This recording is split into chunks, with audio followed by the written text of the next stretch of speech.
So, kasabay nga ng vaccine, nagkaroon ako ng love life. Oh, ayan lang ba? Oh, the bride. Like, yeah, So, ayan na yan. How did you meet? Paano mo siya nakilala?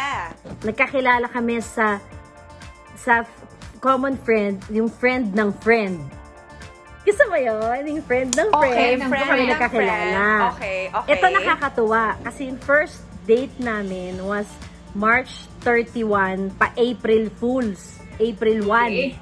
Okay. So, nung nag-post ako sa social media ng hawak niya yung kamay ko, sabi ko, wag mabahala, April Fools nga, di ba? Sabi ko. So, hindi ko naman ina-expect. After ng April Fools, naglabas kami ng live video sa Facebook ko, kami na, April 12, linggo ng pagkabuhay. Okay. So, sabi Okay. ng mga so may mga kaibigan. ano ha? At saka Mars, parang tinataon niya talaga na may ganap. Yes, pero hindi namin sadyang pinlano yun. Sabi ko, ay, nung nag-announce tayo na, that's April Fool's 12, Day. linggo na ng pagkabuhay. Ang date namin, April 1. Easter April Fools. Sunday, okay. Tapos, nung nag-uusap na kami and all that, kinasal pala kami Mother's Day. Di ba ang ganda? Wait, teka. Mars. Quick Oo. question, Mars Gladys.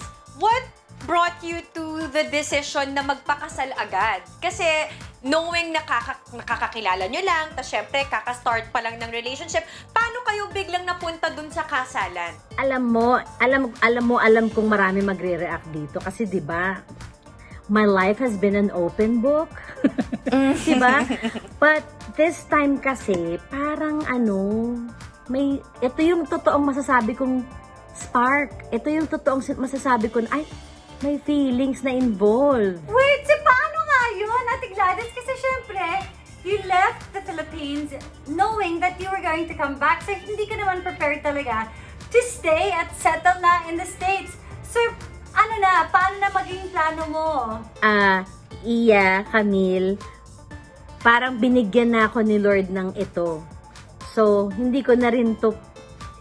Ito na yun. Oh, happy for you, Mars Gladys. Thank you, Camille. Yes. Happy kaming lahat para sa'yo. Camille, good morning! Welcome back to Mars Pa More, Doc Camille. Na-miss ka namin. Oo nga, tagal-tagal na. Good morning, everybody! Good morning, Doc! We're happy you're here with us. Doc, before anything else, can you please define kung ano ba ang toxic culture? Okay, when we talk of toxic culture, lalo na dito sa Pilipinas, it is about yung nagkakaroon tayo ng deprivation of our opportunity to speak up. So, ang tendency, halimbawa, kung meron silang fina-follow na norms, parang kailangan din yung pamantayan natin. We have to abide with that.